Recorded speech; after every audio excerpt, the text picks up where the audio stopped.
Hi everyone. Today let us discuss the role of kidney in the ECF regulation and sodium homeostasis.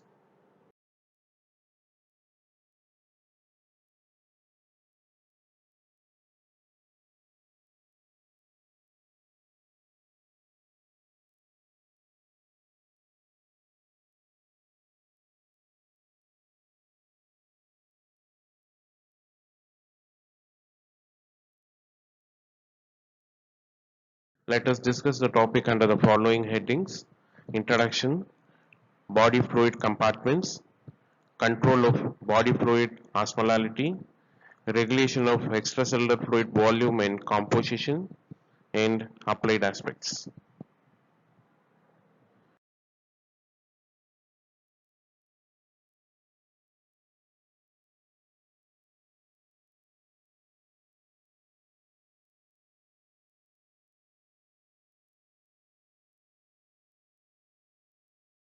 Introduction, control of body fluid osmolality, composition and volume, and thus the water and the electrolyte balance in our body is concerted functions of the kidneys, blood, skin, lungs, digestive system, certain hormones, and also the neural mechanisms. However, kidney plays a major role in this homeostatic mechanisms.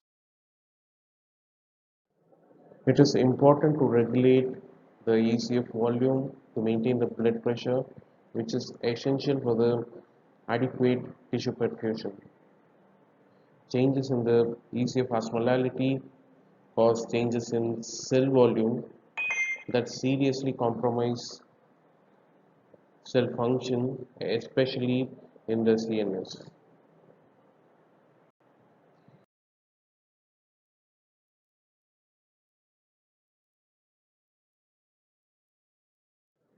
Let's see the total body water, which is in a 70 kg normal human being is 42 liters, of which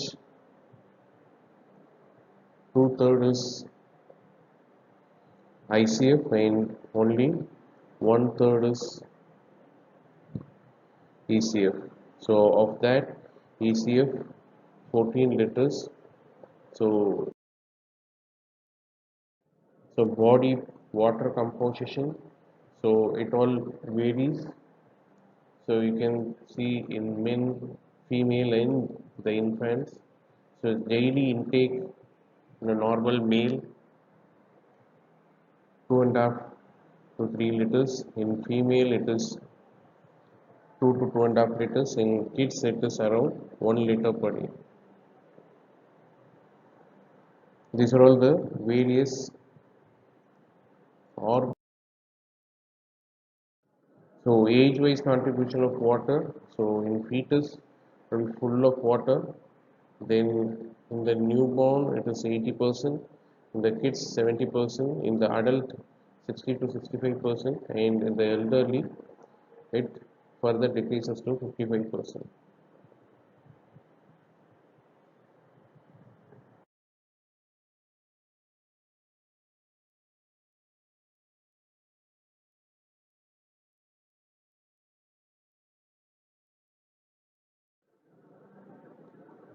So the major electrolytes in the ECF, the major cation is the sodium, and the major anion in the ECF is chloride and then the bicarbonate. Whereas in the ICF, the major cation is the potassium and magnesium, whereas the anions are the phosphates and the proteins.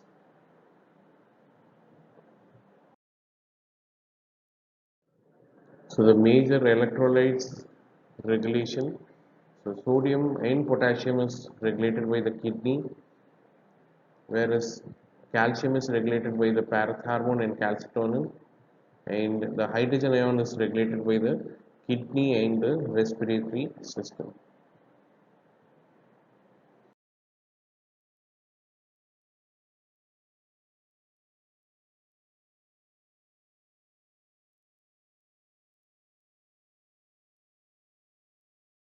Osmosis, so it is the movement of water molecules from a higher concentration of water molecule to a lower concentration of water molecule through a semi-permeable membrane.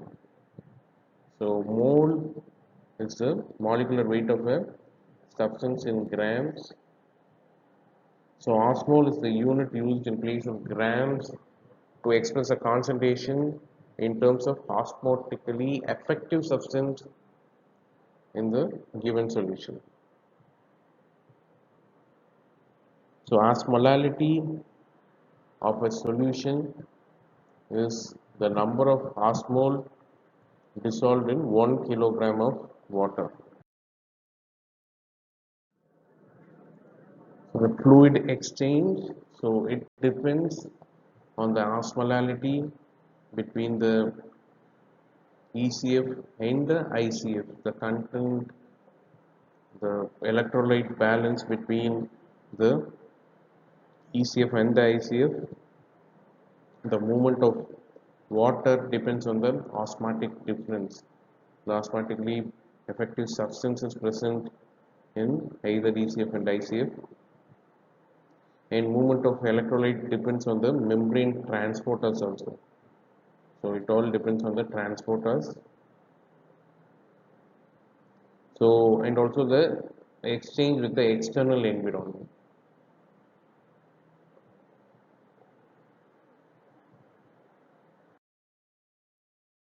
Osmolality. Normal plasma osmolality ranges approximately from 280 to 295 milliosmol per kilogram of water.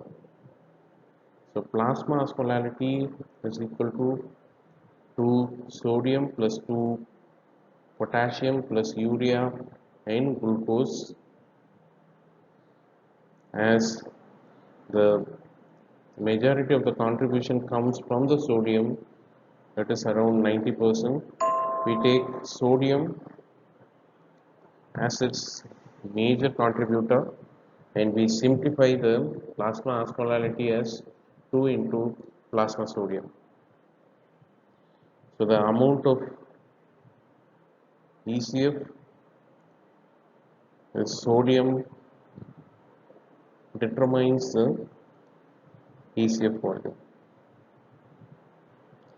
So total body osmolality is directly proportional to the total body sodium plus total body potassium, so divided by total body water.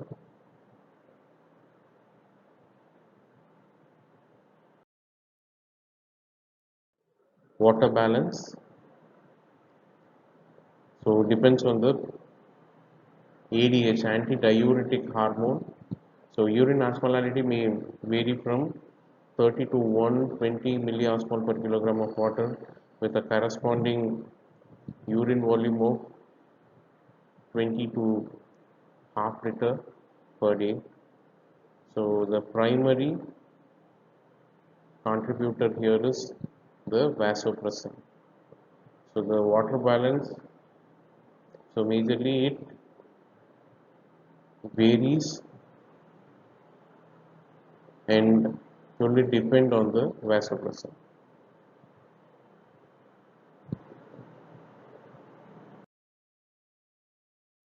Coming to the water balance, so whenever there is a deficit of water in our body, so the plasma osmolality increases and the arterial pressure decreases.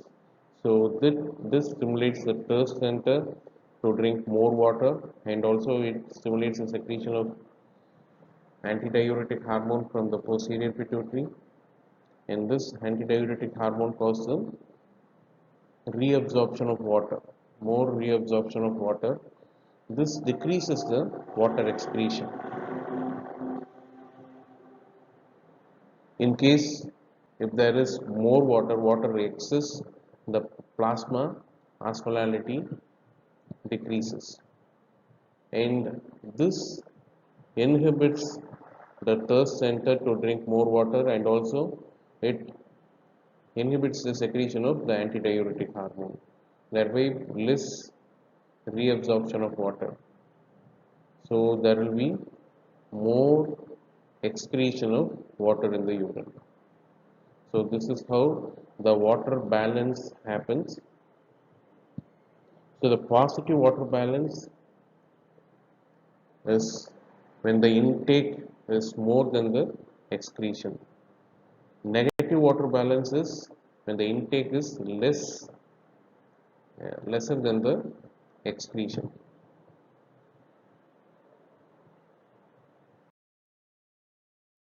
Factors controlling the water balance. So the input by means of thirst and output by means of the urinary excretion are controlled by the plasma osmolality when there is even a slight change of 2% in the plasma osmolality. So that controls the water balance by acting on thirst center and antidiuretic secretion by acting through the osmoreceptors. So blood volume under normal circumstances, the water balance of the body is mainly regulated through the osmoreceptors. However, a significant, that is more than 10% decrease in blood volume, that also stimulates the thirst and the antidiuretic hormone secretion from the posterior pituitary. If the blood volume is markedly decreased, the AGH release is stimulated even if the plasma osmolality is low. Decreased blood volume is sensed by low pressure receptors in the atria and the pulmonary vessels.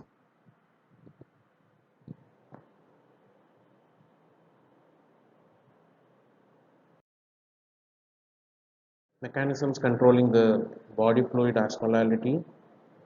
So the main mechanisms which are involved with the regulation of body fluid osmolality or the role of antidiuretic hormone, so the role of thirst mechanism in the renal mechanisms for dilution in concentration of urine. So when there is a change in the ECF osmolality in the plasma, it is sensed and it is it goes to the osmoreceptors in the which is in the anterior pituitary, and from there, so it acts on the posterior pituitary to release antidiuretic hormone, and also it acts on the thirst center, and it makes us to drink more water to normalize the osmolality. So in addition to all these things, in addition to antidiuretic hormone and the thirst mechanism, so there is another mechanism which is very well controlled by the kidney by diluting and concentrating the urine.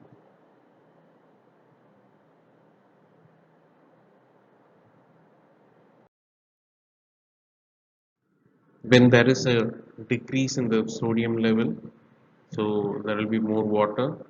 So the serum osmolality drops below 280 milliosmol per kilogram. So that decreases the thirst center. So water intake decreases, antidiuretic hormone release is suppressed. So water excretion increases, so that normalizes the serum osmolality. Whereas in case of when there is more sodium in the plasma, so water deficit, serum osmolality increases more than 300 milliosmol per kilogram. Thirst center increases, leading to more water intake. ADH release increases, so renal water excretion decreases, so that normalizes the serum osmolality.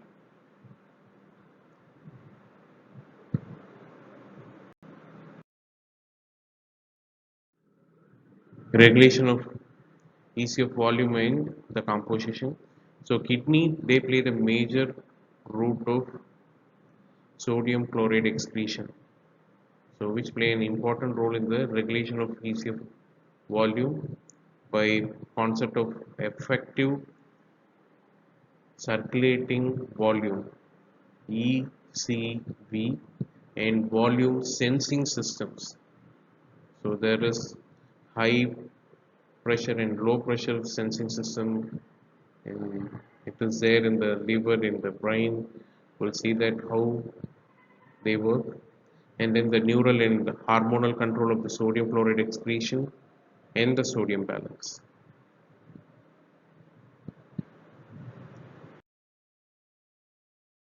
Effective circulatory volume. So that is a portion of the ECF extracellular fluid in the arterial system, so which effectively perfuses the tissue which is regulated by the volume sensors. So 1% of the body weight forms the effective circulatory volume.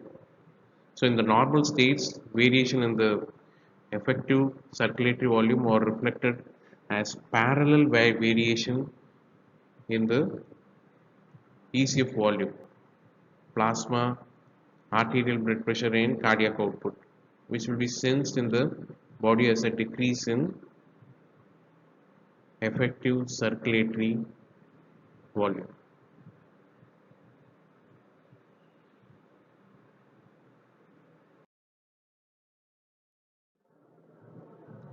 The maintenance of effective circulatory volume and regulation of sodium balance are closely related. So the sodium loading produces expansion of effective circulatory volume, and sodium loss leads to depletion of the effective circulatory volume. So in other words, when there is a decrease in the effective circulatory volume, the renal sodium chloride excretion is reduced. So this adaptive response restores the effective circulatory volume to normal, and thereby it maintains the tissue perfusion. So conversely, so when there is an increase in the effective circulatory volume, that results in an enhanced renal sodium chloride excretion, that is the natriuresis. So again, this is an adaptive response to restore the effective circulatory volume. And in case of congestive cardiac failure, it altogether differs.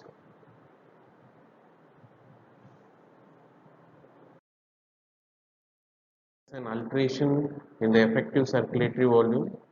So you can see it acts on the kidney and secretes the renin, and the release of angiotensin 2 and also the aldosterone, and it also acts on the sympathetic system and the posterior pituitary.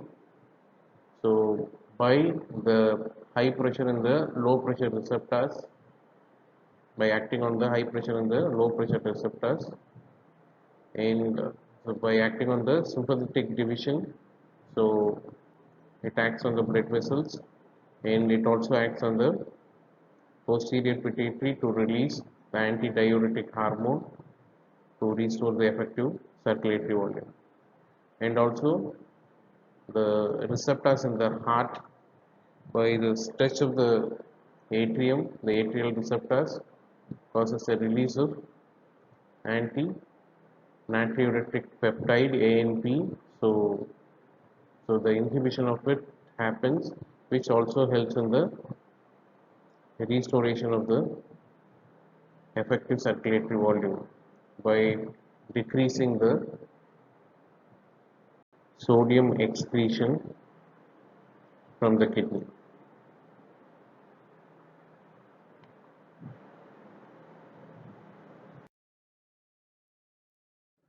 So the effective circulatory volume sensors, there are volume sensing systems, so commonly known as volume sensors, or volume receptors or baroreceptors. So it responds to the degree of stretch of the vessel wall and not to the volume. Remember that it responds to the degree of stretch, not to the volume. So pressure plays a major role here and not the volume. So vascular volume receptors, hepatic receptors and CNS sodium receptors.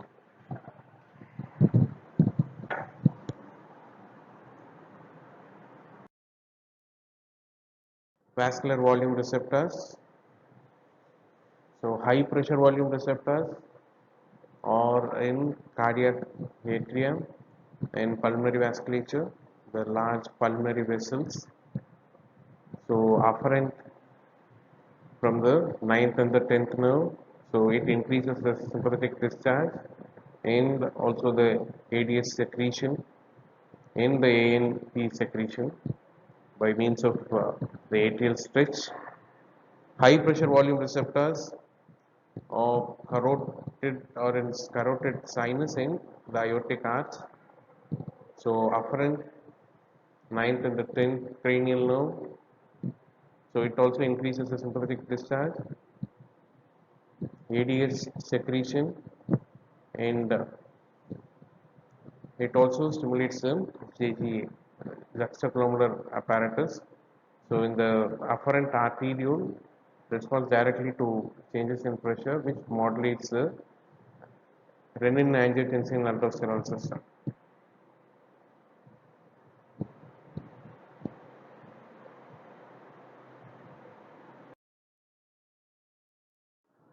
Hepatic sensors, when the sodium concentration of the portal blood is increased, so there is reflex reduction in the regional sodium chloride reabsorption.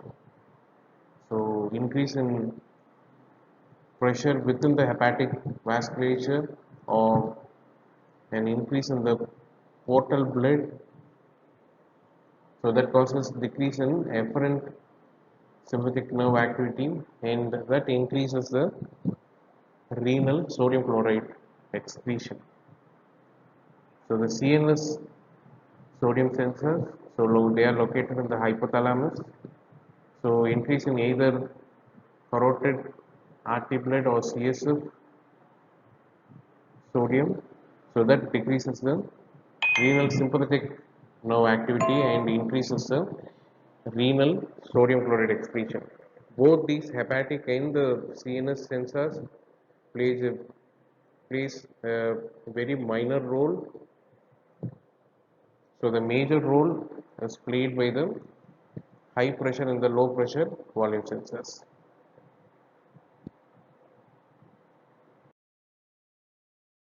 Regulation, so induced by the vascular low and the high pressure volume receptors. So increased renal sympathetic activity by decreasing the GFR by vasoconstriction of the afferent arteriole and increasing the renin secretion by acting on the beta adrenergic receptors in the afferent arterioles. So increasing the tubular sodium chloride reabsorption by acting on the alpha adrenergic receptor in the proximal convoluted tubule. Decrease in the renal sympathetic activity by increasing the sodium chloride excretion by the reverse effect, that's what is mentioned.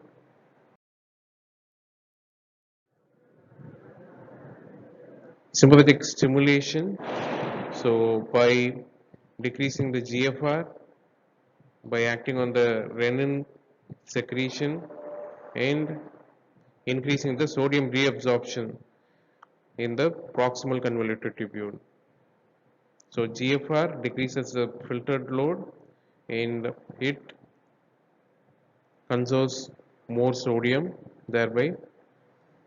So renin secretion, so angiotensin 2 comes out and that causes a increase in the sodium reabsorption and also aldosterone. So aldosterone also causes the sodium reabsorption in the distal convoluted tubule.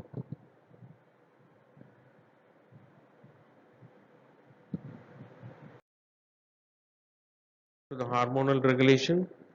So renin, angiotensin, aldosterone secretion decreases the sodium chloride excretion by the absorption in the proximal convoluted tubule and by increase in the ADH secretion by angiotensin 2 and increase in the tubular reabsorption by aldosterone and increase in the ANP, atrial natriuretic peptide secretion, increases the sodium chloride excretion by increasing the GFR, decreasing the renin secretion, decreasing the aldosterone secretion, and decreasing the sodium chloride and water reabsorption by the collecting duct.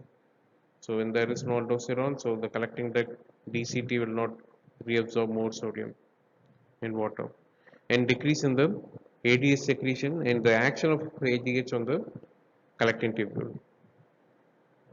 And finally, increase in the ADH secretion decreases the water excretion by increasing the water reabsorption by the collecting tubule by incorporating more aquaporins, which helps to reabsorb more water.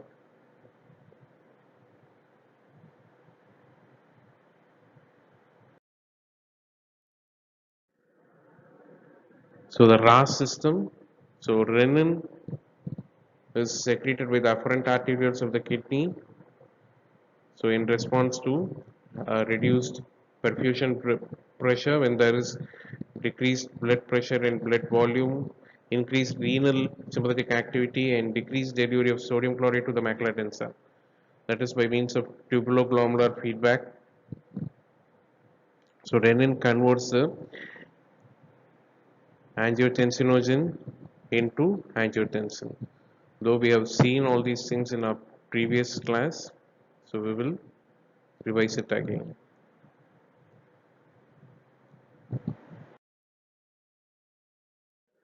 So angiotensin 2 causes vasoconstriction, so increases the cardiovascular response and increases the release of antidiuretic hormone. It also acts on the thirst center and increases the thirst and make us to drink more water. So increases the release of aldosterone. So the sodium reabsorption happens. So by all these things, it increases the volume and it maintains the osmolarity and also increases the blood pressure.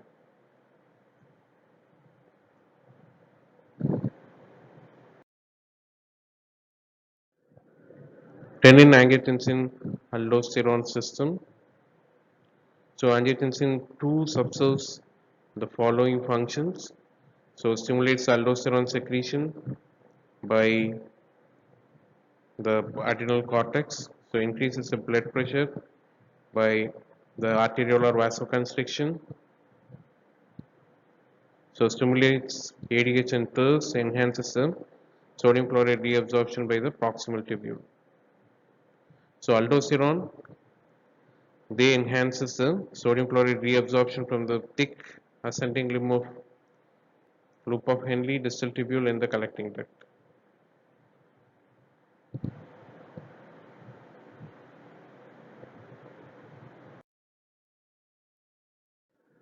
Natriuretic peptides ANP, BNP and the urodilantine. So ANP released from the atrial myocytes by the atrial stretch caused by the volume expansion. So action or opposite to the RAS system.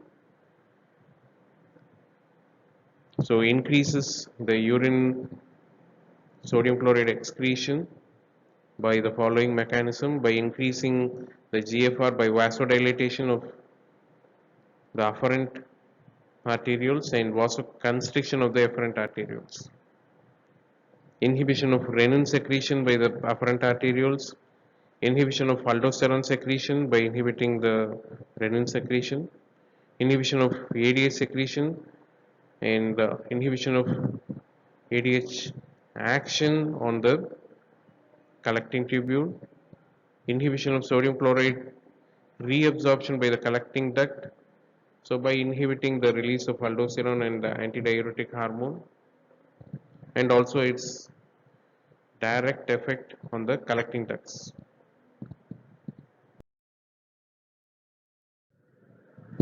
So antidiuretic hormone, which does the opposite action of the renin angiotensin aldosterone system.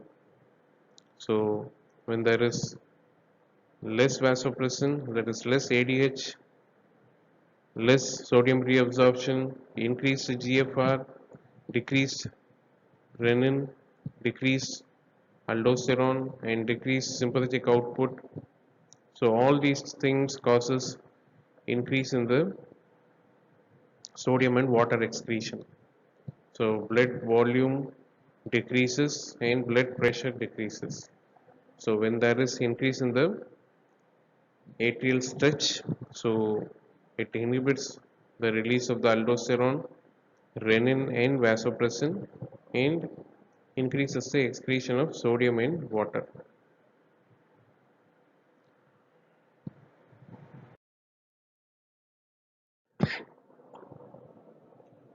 ADH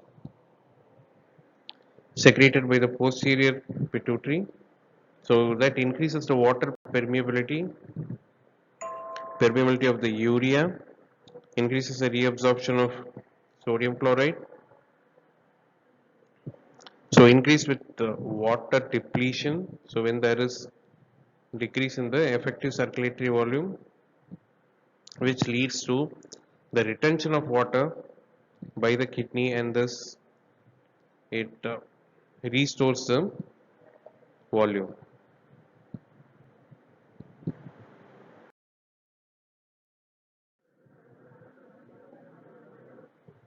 So when there is an water deficit, so there is increase in the ECF osmolarity. So ADH secretion increases. So plasma ADH increases. So water permeability in the distal and tubules and collecting duct increases. So that causes a water reabsorption. So that decreases the water excretion.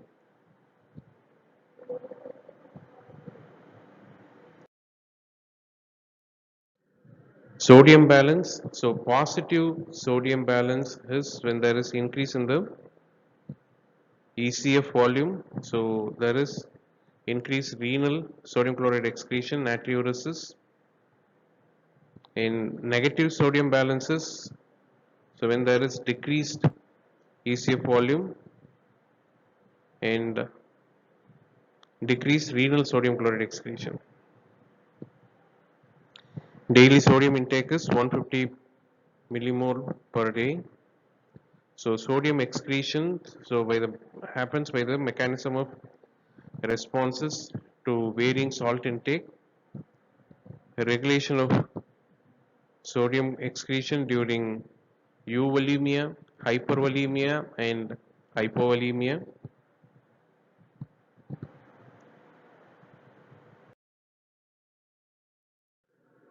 So 67% of the sodium is absorbed in the proximal tubule, 25% in the thick ascending limb, 5% in the distal tubule, and 3% from the collecting duct, and 1% gets excreted.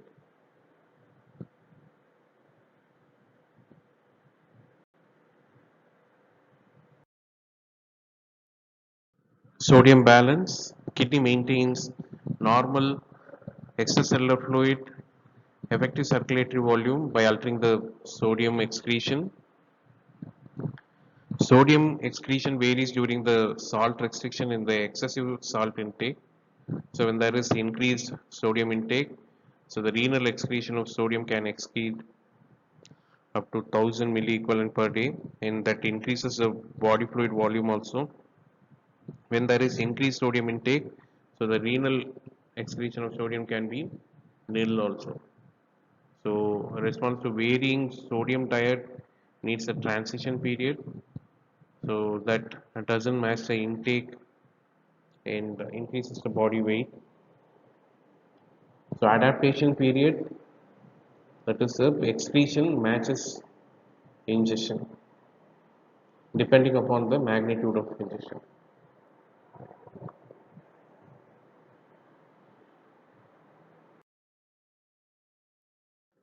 Regulation of sodium excretion during euvolemia. So kidney matches sodium excretion with intake. Aldosterone is the main regulator of collecting that sodium reabsorption. Change of 2% of sodium excretion can produce more than 3 liters change in the extracellular fluid volume.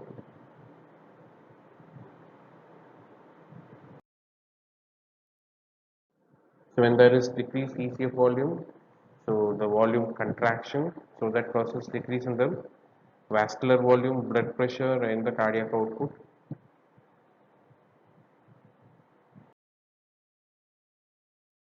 So increase in the ECF volume, so the volume expansion, so increase in the vascular volume, increase in the blood pressure and increase in the cardiac output.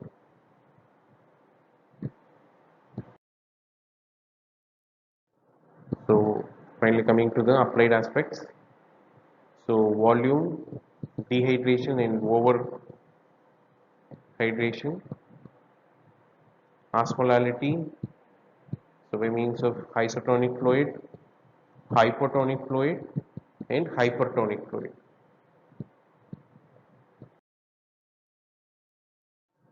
So here you can see the various aspects. So here there is normal ECF and ICF. Here you can see the osmotic is isoosmotic but volume deficit. So isoosmotic volume deficit happens in case of vomiting, diarrhea, diuretics, blood loss, burns, and here it is water deficit.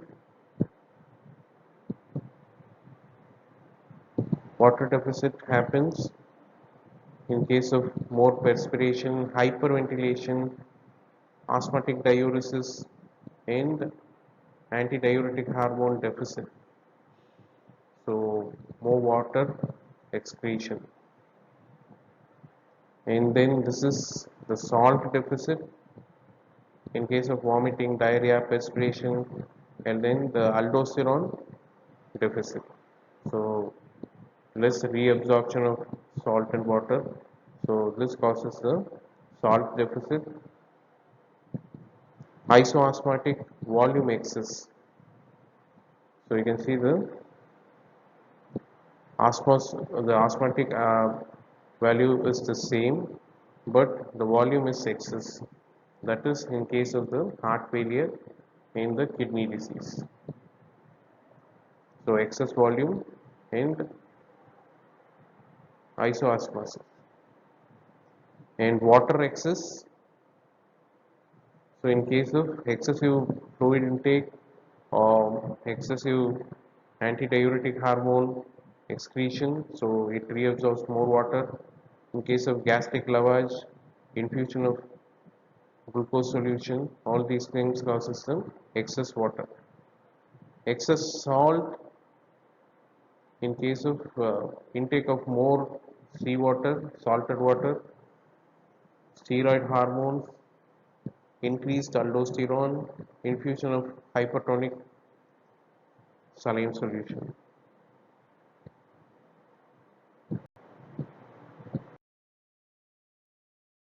Disturbance of volume dehydration, so isoosmotic volume contraction, so loss of isotonic fluid, so corrective response, so decrease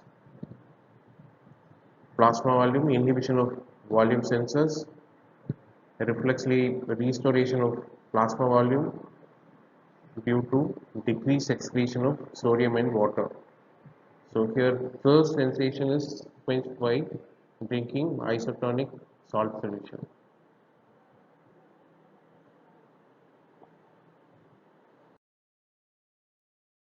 Disturbances of volume dehydration, hyperosmotic volume contraction. So increase in the ECF osmolality stimulates the osmoreceptors.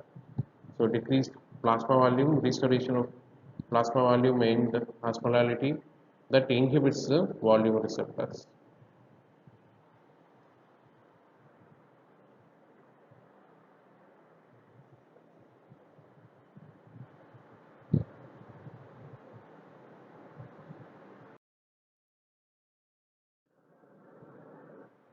So disturbance of volume dehydration, hypoosmotic volume contraction.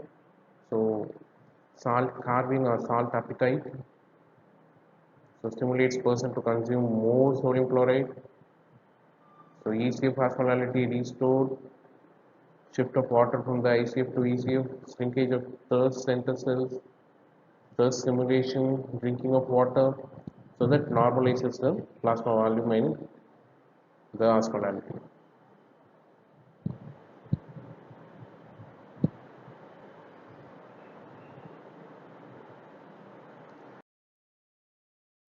Measurements of what volume overhydration, isoosmotic volume expansion. So infusion of isotonic solution causes it, excessive infusion. So corrective responses, change in volume, plasma volume sensed by volume receptors, excretion of large volume of hypotonic urine, so that normalizes the ECF volume.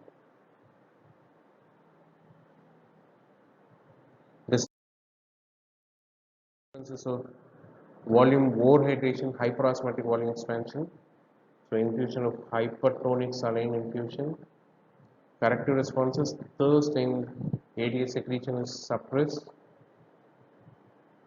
so increase in the plasma volume oversides the osmolality.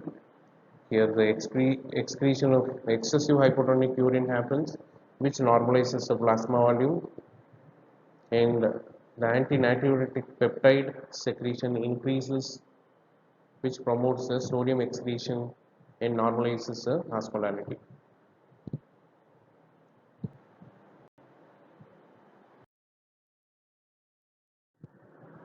Disturbances of volume overradiation, hypoosmotic volume expansion.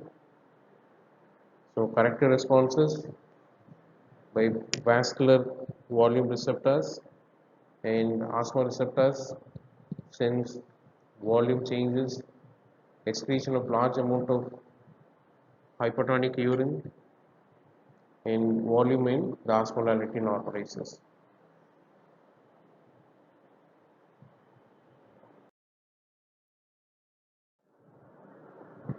So comparison of the systems controlling the extracellular fluid volume and the osmolality.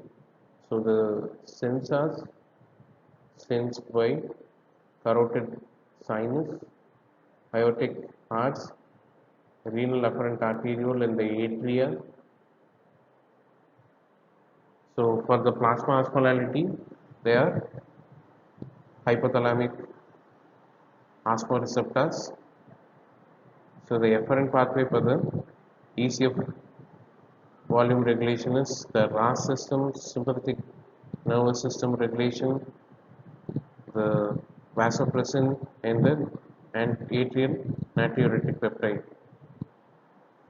Here for the plasma osmolality, it is mainly the antidiuretic hormone and the thirst center. And the effector organ is for the ECF it is heart, blood vessels and kidney, and for the plasma osmolality it is kidney and the excessive drinking behavior. So what is affected by the ECF volume? It is in short term it is blood pressure, long term sodium excretion, plasma osmolality. So it is water excretion and the water intake. So this is how the plasma osmolality is regulated.